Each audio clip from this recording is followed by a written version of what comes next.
Kate, welcome. Thank you. Thanks for being with us. I'm Dan Haley from Wednesday Journal, and we have the opportunity today to talk with Cate Readling, candidate for village president in Oak Park in the rapidly upcoming April 6th election. Cate is one of two candidates for Oak Park Village President. Her opponent is Village Clerk Vicki Scaman. The two candidates joined Wednesday Journal and Business and Civic Council a couple of weeks ago for a conversation. And Cate, one of the things you said toward the end of that conversation that I wanted to start off with, because it's a topic that I think about some, and I wanted to understand better what you were trying to get at. And you talked about Oak Park exceptionalism as a critic of this perception. My interpretation as a critic of this perception that Oak Park can often be sort of full of itself and thinks of itself as this, city on the hill, and is less interested in more critical self-examination. So when you made that reference, what does it mean to you, and what are you trying to explore? I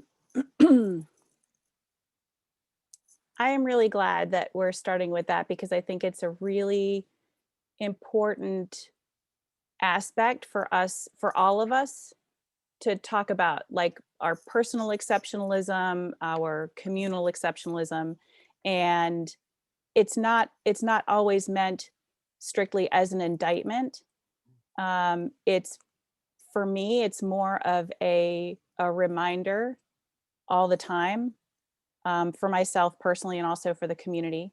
The things that come to mind immediately, and what prompts me to verbalize that concept, is that it's easy for any of us to think that we've accomplished something, excuse me, or to move on from something that was really, really important and vital. And because there's a lot of things to do, we still have a long ways to go. We, myself, we, the community, all the we's. So that is true.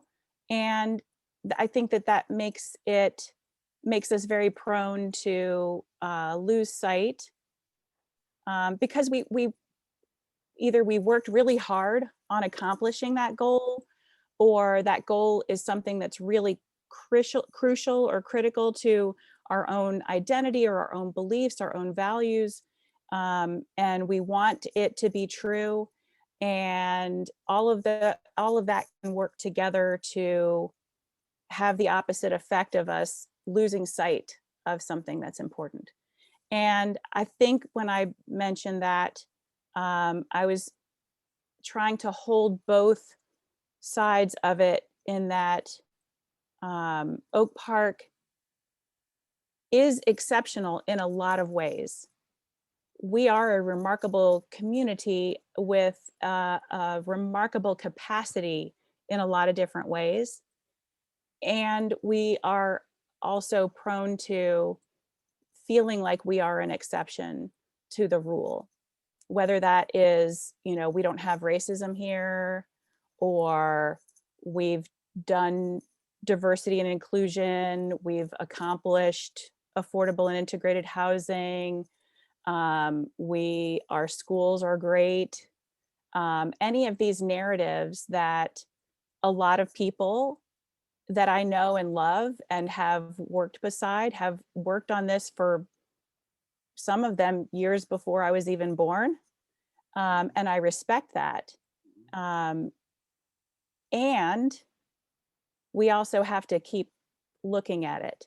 And I started out with the fact that this applies to me most of all. I think that if we're really being clear about exceptionalism, that it has to start with self-examination. And if that's how you're coming to a conversation, then we're all going to have a better outcome. It'll be a better experience for everybody that's involved. And most importantly, it will be a better outcome for anyone who's being adversely affected by that. What do you think would be a reasonable, productive narrative for, and then let's focus on village government, for issues of equity and race in Oak Park? Where do you think we ought to be as a community? Where Well, do you think we've fallen short? Given the capacity that we have, given the circumstances, our location and our size and our history and our resources, given all of those things, it seems like we should be more leading. We should be more of an example of Within the village or more broadly as well? That's a good question. I think both. Yeah, I believe that although of the 6 taxing bodies or all of the factors that go into our taxes, the village falls into that mix and isn't the largest or the smallest, but still has that particular capacity to lead by example and to lead by access in the ways that that our village government does have the opportunity to connect with all of the different parts of our taxing structure, all of our part. One of the, I forget now whether it's in your questionnaire you sent us or your bio or somewhere. One of the many docs that are floating around, you made some sort of a reference to the village government being the hub and spokes with Park District and Township kind of in an orbit, but that you perceive the village government to be the center of this. And so that fits into part of what you're saying here? Yes, I do believe that. It's why I chose to run for village president in the first place, is that our village government and that position specifically carries an access and a responsibility for facilitating that, I believe, for setting that tone and setting that expectation, for creating that accessibility and fostering those relationships. You, back in the previous conversation that involved Clerk Scaman, and when I made the reference to your reference about exceptionalism, my recollection is that it was also in part you were reflecting a concern that Oak Park can see itself in isolation, that it doesn't. This had to do with the conversation about campaign finance and money from other sources. And my sense was you were saying Oak Park needs to be a little less parochial in how it looks at itself, and the whole we're an island and so on. That if you would. So I think as it specifically relates to campaign finance, I want to make a couple of clarifications about my campaign, specifically about our process. We knew that it was going to take a concerted effort that would take a lot of planning and intention and fundraising, for the reasons that I am not an incumbent. I don't have name recognition. I would have to come to this out of a grassroots organizing space. And in addition to that, it's a pandemic. So kind of all the regular rules are on its head. So we knew that, and that's why we organized a year ago, once we got through the primary, which we had a short experience of pandemic mode. Those last 3 days before the primary, everything flipped to virtual. So we had a little bit of a taste of what that was going to be like. And that helped us try to figure out what a budget would look like in a pandemic for a campaign. But we knew that it was going to take a significant amount of time and intention. And so that's what we set out to do. I also set out with the intention from the beginning of running a campaign that we would take very, very meticulous notes on everything that we did, because we wanted to create a roadmap for other people to be able to follow. That isn't really a thing that is accessible. I think that in the past, the Village Managers Association attempted to create that support system, but that still wasn't available to anybody that they didn't pick. So I believe that we could be what sort even of more thing are broad. you documenting? I'm about sorry? What sorts of things are you documenting about your campaign? We're trying to document everything, without knowing, without having the hindsight of, oh, I wish we'd kept track of that. I mean, we're tracking all of the money that we're spending, and being very thoughtful about, I mean, there are laws, there are things that you have to submit and report, but they're not very comprehensive. They have a different intention. The laws do. Our intention is to help people understand all the things that go into a project like this, and it's a lot. When I look at our budget now. What sorts of things are you referencing? How Um, to use social media, how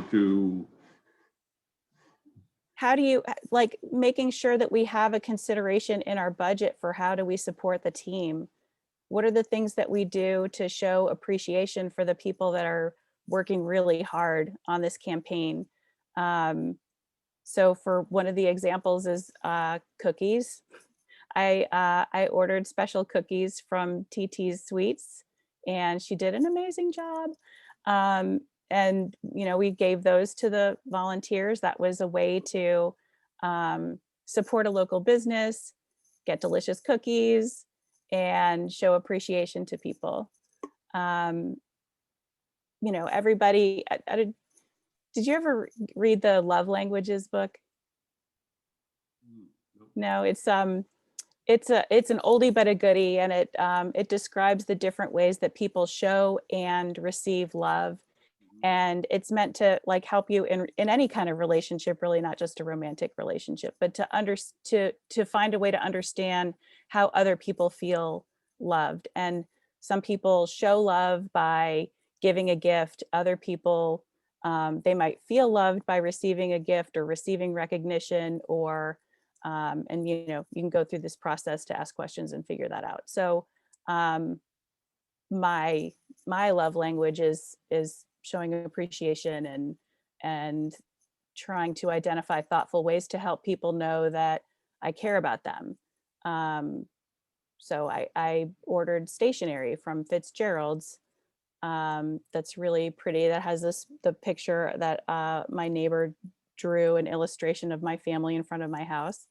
And I use that to write people notes, because notes are incredibly powerful.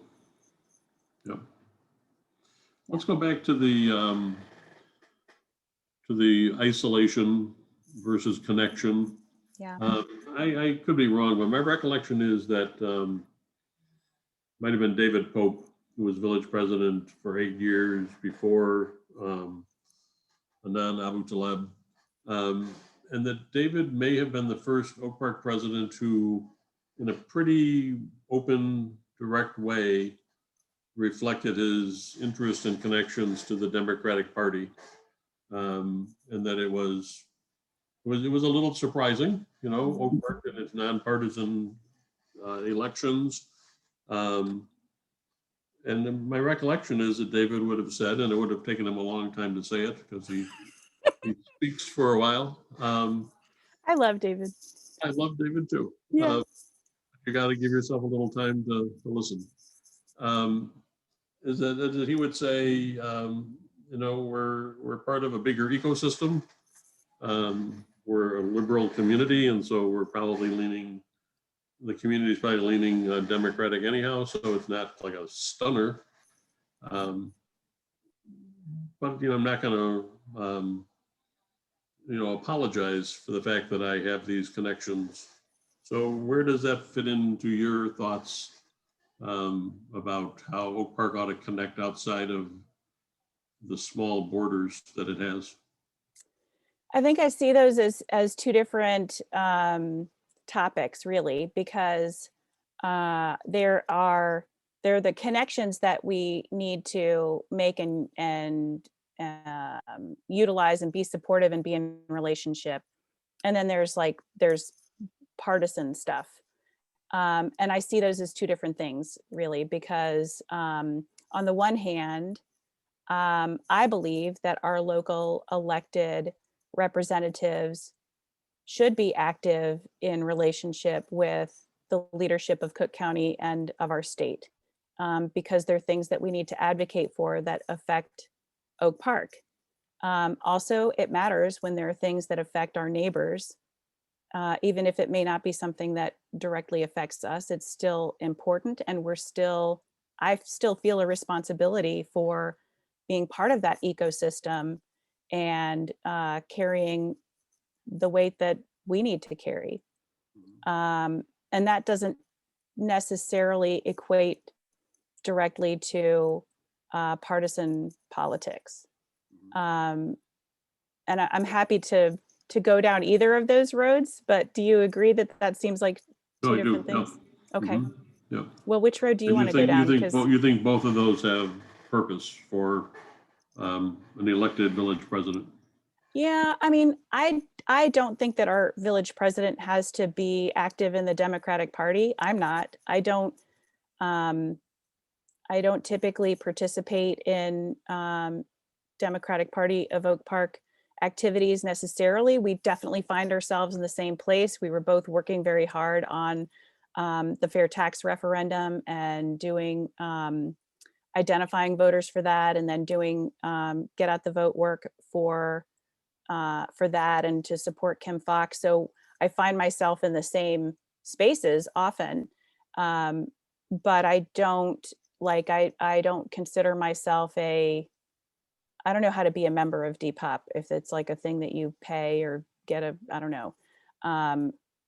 So that's not really my jam. I'm more of a community meeting. What is the issue? What's the problem? What do we need to be advocating for? Who do we need to be pushing on for that? Where do we need to show up? Who do we need to send the letter to, or the email, or what are the things?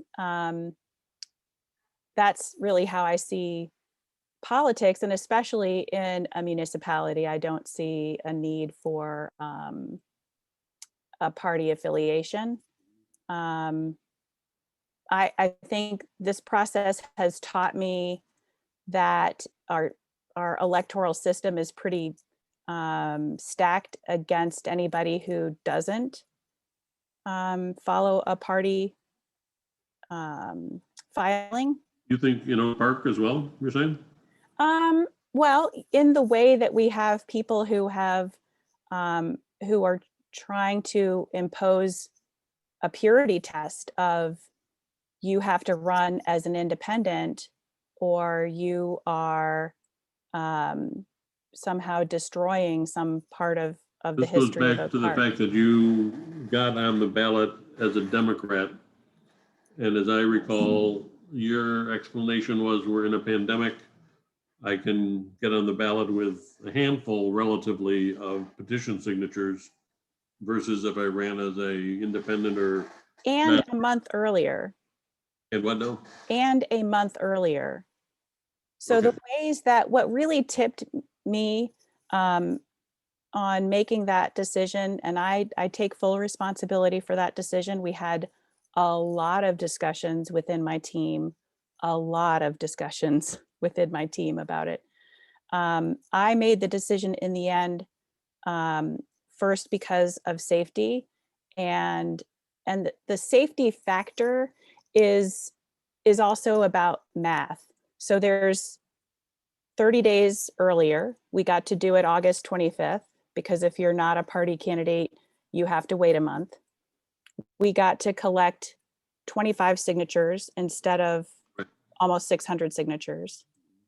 And the fact that we were able to avoid spoiling signatures for other candidates, which at the time we expected there to be 3 or 4 candidates. That is what, when I got really deep into the understanding of how the system is set up to advantage party candidates, frankly, I was pretty frustrated to discover that nobody has done anything about that. A You're lot of saying you're people have. frustrated that it's so easy to do as a Democrat? I am frustrated that how much more difficult it is to get on the ballot without being a party candidate. And are you still hearing this raised now? Well, What the hell are you doing running as a Democrat it sort of was thing? just Or in the paper yesterday. letter? The letter, yeah. So speaking, I'm sorry, go ahead.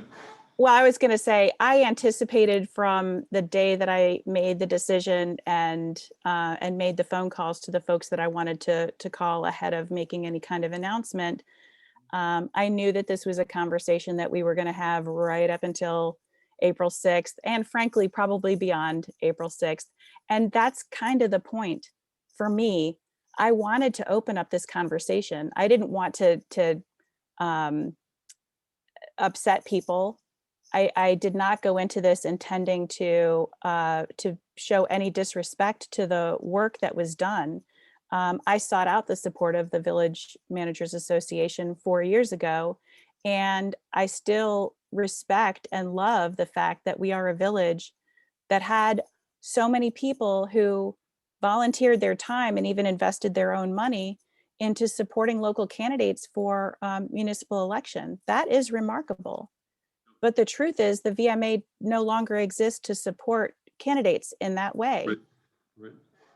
So one of the criticisms I hear directed toward you is, and this goes to what you were just talking about in terms of connecting at the county or the state level, Mhm. is when you have said that the state and the county are not broke. The average person in Illinois, I think, says, "Oh my God, the state is up to its ears in debt and the pensions and so on."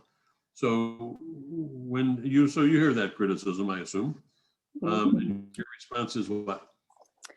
My response is that the state is dysfunctional, and the state makes decisions to spend money in ways that I don't agree with, and but it isn't that is based on legislation and policy and priorities, just like our municipal budget is a reflection of what our priorities are. So Illinois, for example, is one of a handful of states that doesn't require wealthy people to pay their fair share in taxes.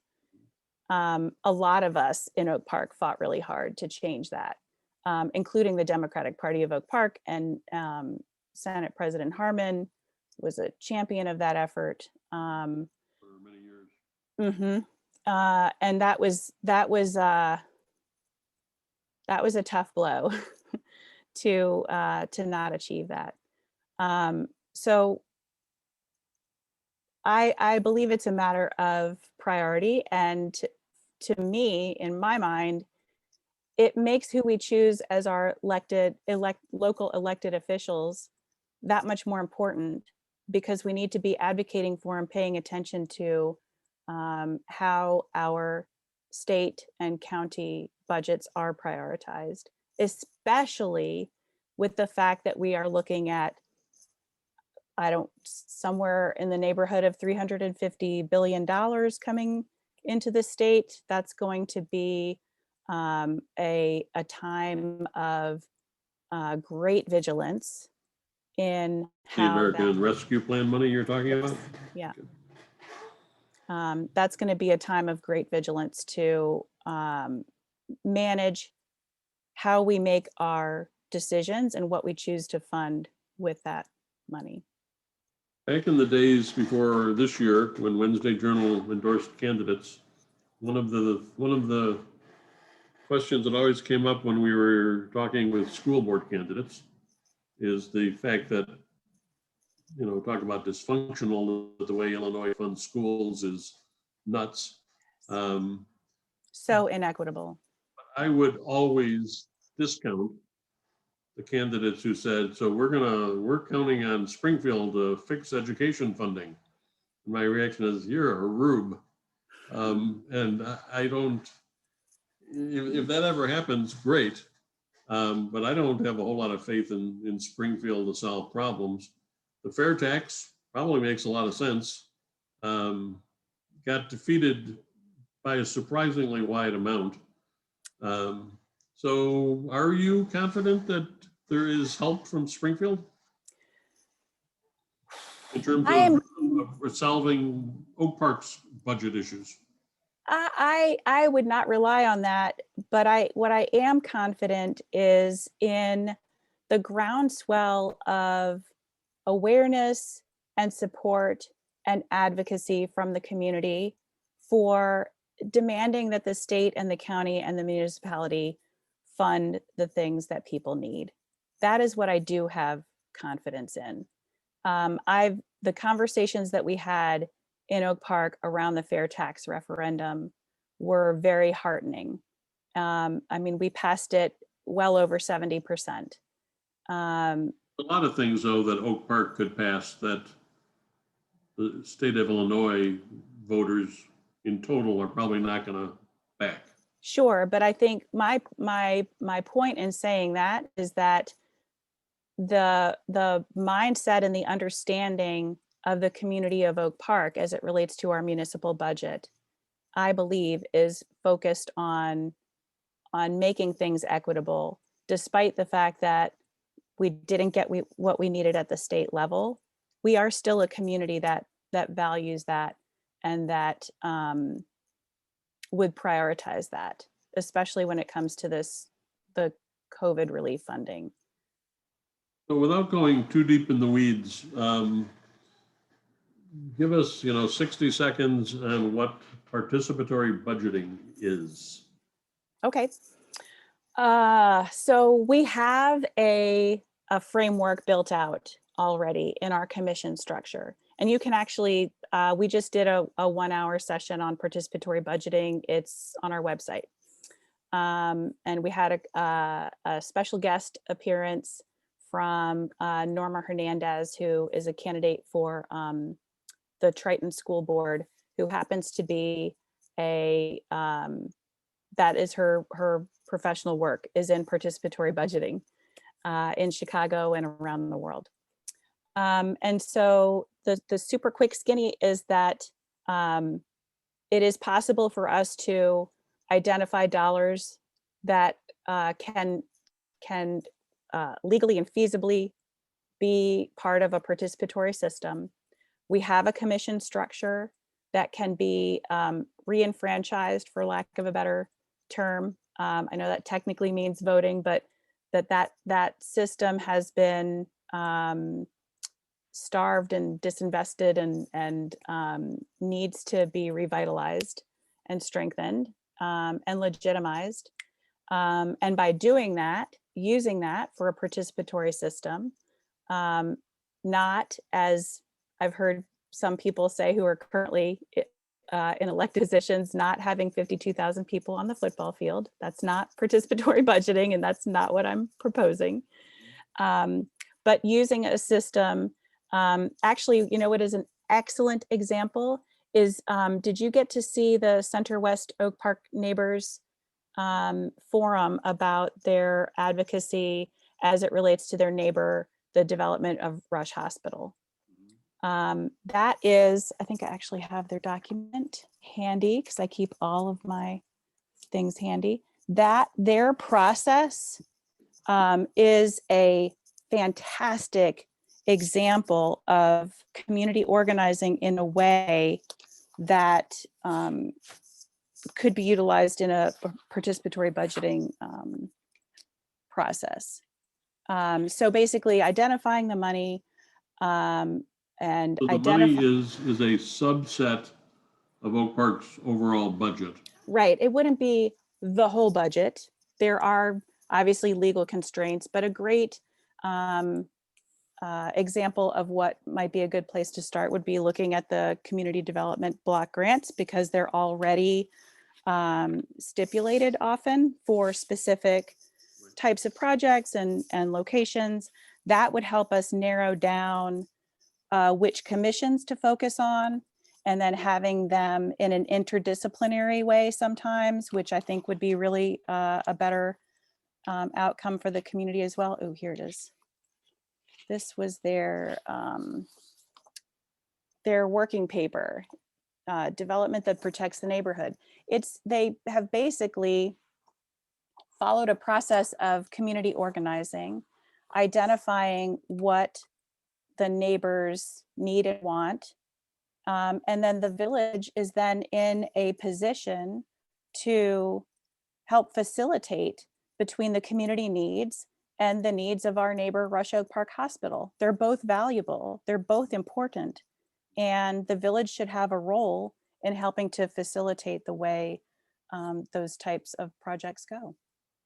You looking back on what's unfolded at Rush over the last 5 or more years in terms of development, has the village played a productive role there, or you think the village has tilted toward the hospital? Or I think, I mean, based on the research that this neighborhood group has provided, it seems very clear to me that it's a very inconsistent, it's been a very inconsistent experience for them. And that makes it very difficult for anybody to continue participating in the process or to have any expectation of how it's going to come out. And I think that that is a result of an inconsistent commitment or priority from the village itself. And that is, again, I think is the responsibility of our local government to be the holder of that, because leadership at the hospital may come and go. It's a unique situation being Rush Oak Park Hospital, which is part of Big Rush, as they call it, and being an important part of our economy and our village and our neighborhood and our healthcare system and all the pieces that it is. At the same time, I can see from the history and the documentation that this neighborhood organization has provided that they have not gotten the consideration that they deserve, especially given the fact that they have utilized every currently available avenue for how to participate, and it has not been effective, and that isn't their fault.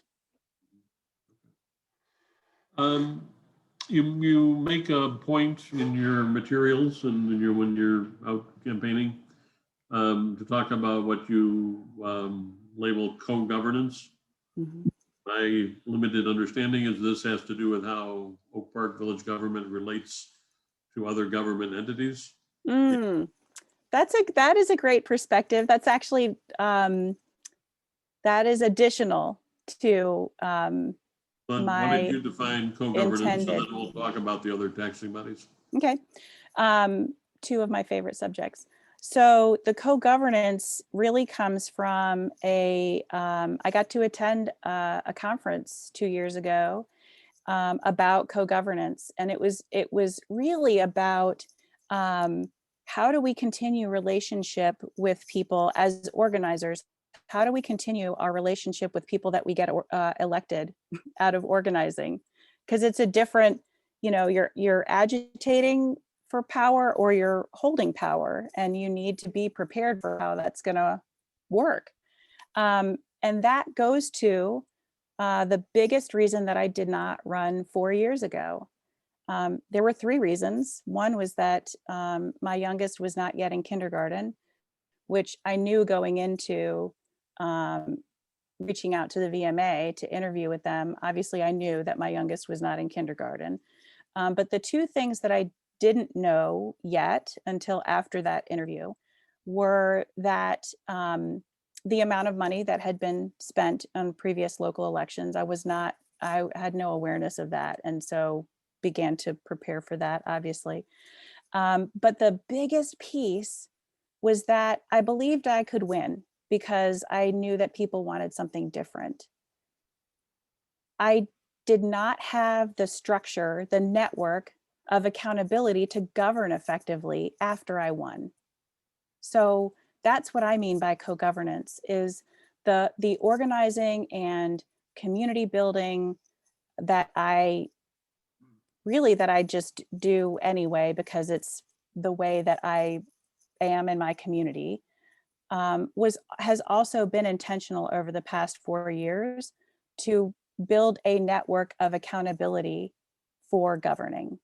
That is what co-governing is to me, is co-governing with the community.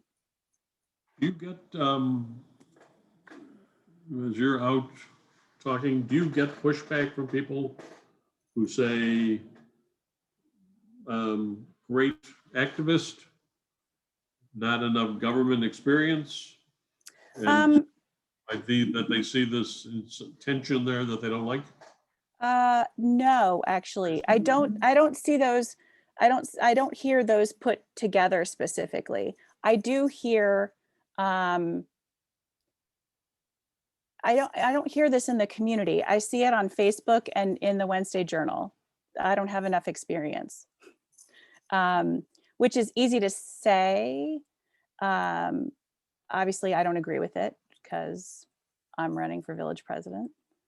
Well, I mean, I've never heard anyone say you don't have lots of experience, because you obviously are profoundly active in things, but whether or not they perceive the experience to be relevant to, running a municipal government. Well, how do we decide what experience is relevant to running a municipal government? Well, I guess the voters will do that, but I mean, there's sometimes a bias toward people who've come up through the commission system, or in the olden days, the VMA just said, here are your next trustees. Yep. I mean, that was a remarkably powerful thing for 40 plus years, where they basically chose and elected everyone they picked. Yep. And there was often no opposing candidates. So I think that a lot of their success came from the depth, the connections. I mean, it was a very large group of people that had a lot of connections in all the different houses of worship and all the different organizations and efforts and things that are important to Oak Park. I mean, that is people power. That is how we get people elected. And I believe that that's how I will be elected, is with that people power. we'll have to have a long talk over a beer someday about the VMA, and the VMA had many wonderful qualities. Not always as inclusive as it might have been, and I could see that. Very transparent. I could definitely see that. My awareness only came about maybe 6 or 7 years ago, getting involved in 2 local campaigns. One was for Rupa Data for the school board. We are by school parents, and I already knew her and really respected her. And so and her campaign was being run. I don't know if it was technically a VMA campaign, but it was being run by people who were VMA people, super organized. That was my first experience with, like, pick up this list and literature and go do the thing and report back, that kind of stuff. Let's talk about policing, which I've said in my column over the recent years. especially the past year since Mr. Floyd in Minneapolis. Oak Park has failed to have a relevant conversation about policing. Yeah. Why do you think that is, and how might you approach this? I'm pretty sure I know why, because of I have personally experienced that.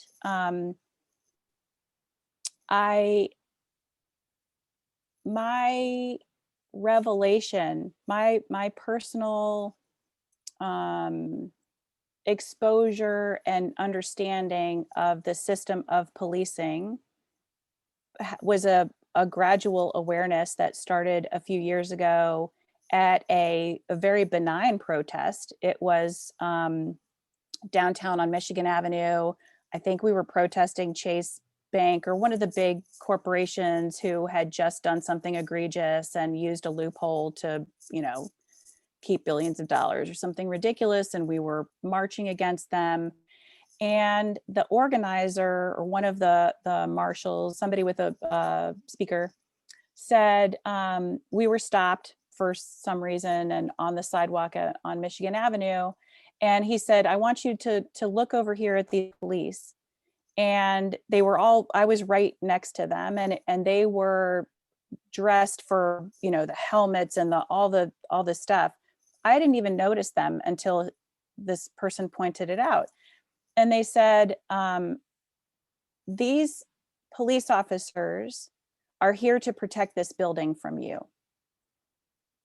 And that just was a paradigm shift for me, because up until that moment, and I call this like my white experience. Although I'm biracial, I'm very white cultured, because I grew up with a white mom, and which had its own set of complications of not really knowing why people thought I was different, because I thought I looked like them. But my personal experience was that police are for me. Police keep me safe. They're something that I need, and they're something that I support, and they support me. And that A very plain statement that I'm here to protect a building. Right. Yeah. Right. That was, and it was very clear in that moment, the demeanor and the dress and the preparedness of those police officers in front of a very fancy looking nice building, and then us.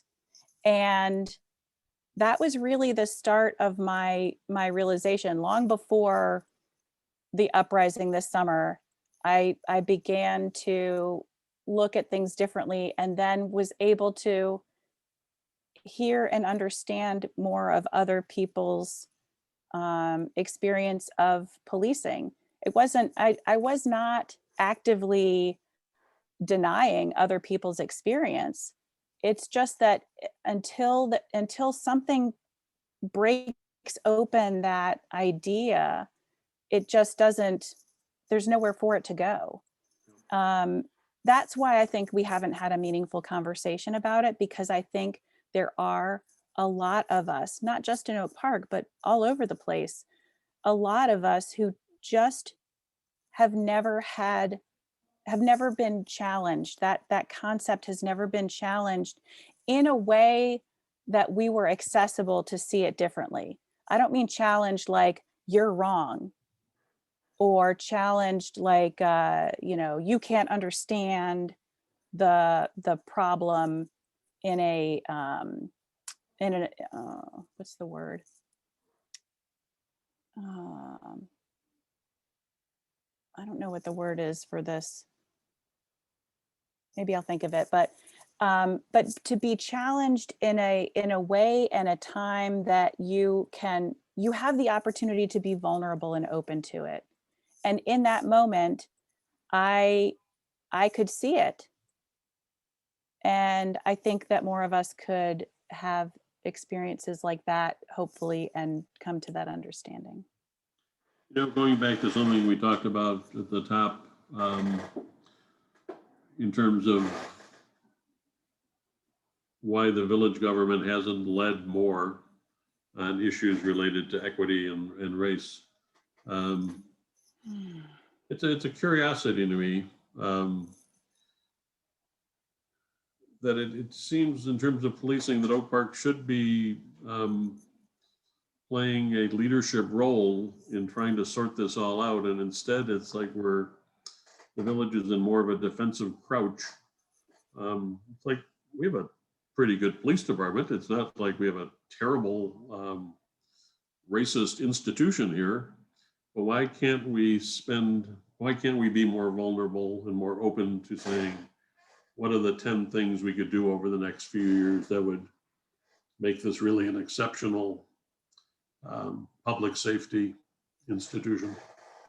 So, I believe that we can, and I think the reason that we haven't is that it is complicated. It isn't any one piece, and so we need to approach this with the understanding that we all have to be flexible enough to hold, or at least not all of us, some of us with the capacity, who are not exhausted by this already, who are not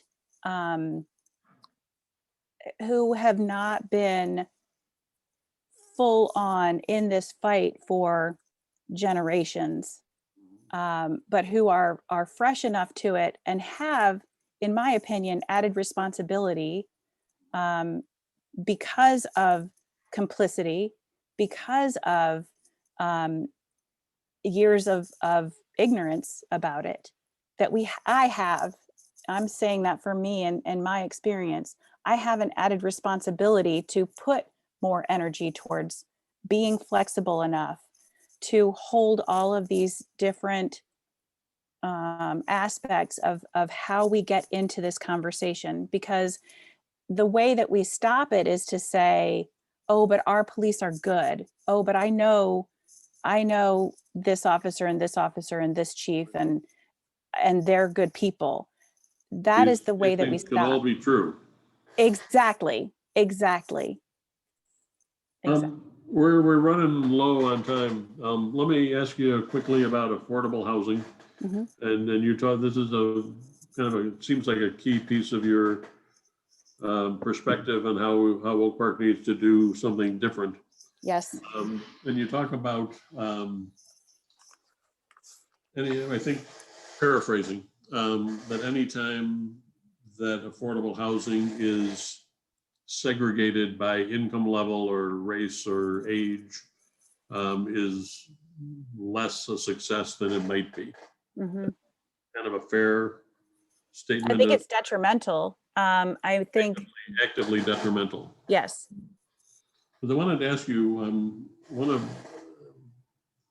my more favorite projects around Oak Park the last few years is the building going up at Oak Park and Van Buren. I think it's Community handsome. builders. I think it's the right size. And that is a consciously affordable building aimed at working people. It is near public transit. Seems to have A a lot grocery to, store.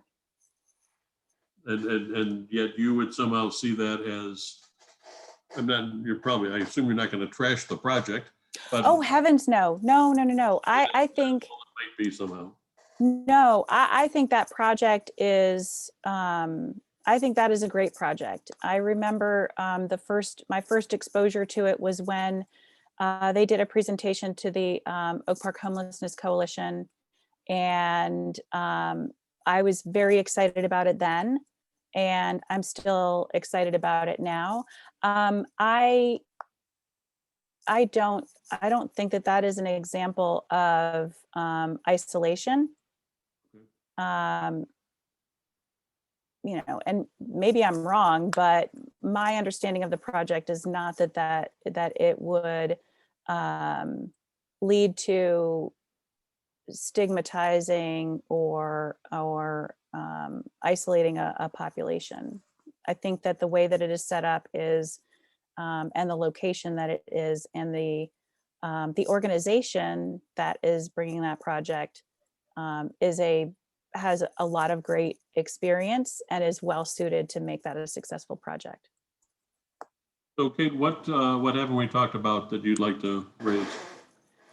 Um, I think that this whole experience question is the thing that comes up, and I want to, I hope that that opens up conversations, not just with me, but all over the village and all over the county and the state, frankly, about what are we really looking for when we elect people? Are we looking to elect people that have a vision and values that we agree with, that is building accountability and transparency and accessibility into a system that has traditionally not been that way? Or are we looking to elect people who know how to do what's always been done? To me, that's a very stark difference. So when I hear or see people say like, it's awesome, we're gonna have a woman village president and either one is fine. Um, I I don't agree with that. I don't think that, I think we have a very important decision to make.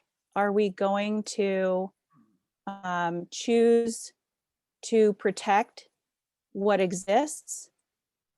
Or are we going to make a decision to bring people into our local government that want to bring everybody in? Are you, this has been a very peculiar election, uh, Mhm. people coming and going and so on. Are you, I don't know the answer to this. Are you aligned somewhere with, in any formal or informal way with any trustee candidates, or are you really I, just here, I'm running for village president, period? well, so I would say two things. One is I went into this, first of all, it's rare that someone, I think that someone prepares for and organizes a campaign for village president 12 months ahead of time. I've never been aware of that happening. And so um, I there was not the capacity to also find three people to run for trustee for it to be a coordinated effort. So that's just the honest truth about it. Sure, yeah. I've been working on this for a long time, but at the same time, um, I believe that the village president should be elected to work with whoever gets elected. And that should be on purpose. So when I did see a candidate bring along three trustee candidates intentionally, that didn't, honestly, it didn't really sit right with me, because it felt like I need all these other people to also get elected in order to do the thing that I want to get done. I want to get elected and to provide some um, setting a tone and an expectation for how we're going to govern for the things that the community wants and needs. And all of us have access to that information. We just have to ask and listen. And so I will also say that I have relationships. I have friends, and I have people that my values and priorities align with. And that would definitely be the Of ROP the 6 candidates. candidates you're saying? Yes, I do. I don't think it's a secret that I have a relationship with Wanta Griffin and Christina Waters, and I've only gotten to meet and get to know Chibi K through this campaign. Um, but I'm very impressed with him, and I think he would do a great job. And of course, Anthony has all of the priorities and things, the accountability. He peels back the curtain like nobody else I've seen do So it. so that's not like an official endorsement, but this is kind of where your mind is aligned. Yeah, I mean, they're people that I know and love, and I wouldn't impose my endorsement on them. I think it's actually a curious point that it does present an impediment to them because of who we are as a community. You know, Tell me I've what you heard mean. that. Tell me Well, what you mean. I've heard people say, well, we can't elect Black people and this brown lady, activist lady, like that's just too much. And yet you never see, as Steve James pointed out, nobody ever says there's too many white men on this board, said nobody ever. Well, So hopefully we've come to a place where we're starting to say that. I think so. I do think so. I remember us saying that a long, long time ago in my, I was past president of the Metropolitan Business and Professional Women's Organization. And our typical conversation was just about the men part of it. Now we're expanding it to race and gender and all the inclusion. Oak Park Village Board has probably been the least diverse elected board in Oak Park for a long while. Mm. For whatever combination of reasons. So, I think it just goes to show us how we have to constantly be having this conversation. I've seen you bring that up in the paper publicly with a lot of vulnerability, and it's never done. We're never going to check that box, and that's okay. We have to take that on, that we understand and agree that we're not going to check the box. We're always going to be making sure. actively, intentionally thinking about it. Yeah. Yes. Cate, thanks so much for your time. Thank you. I appreciate it. You bet. Take care. You too. Bye now. Bye.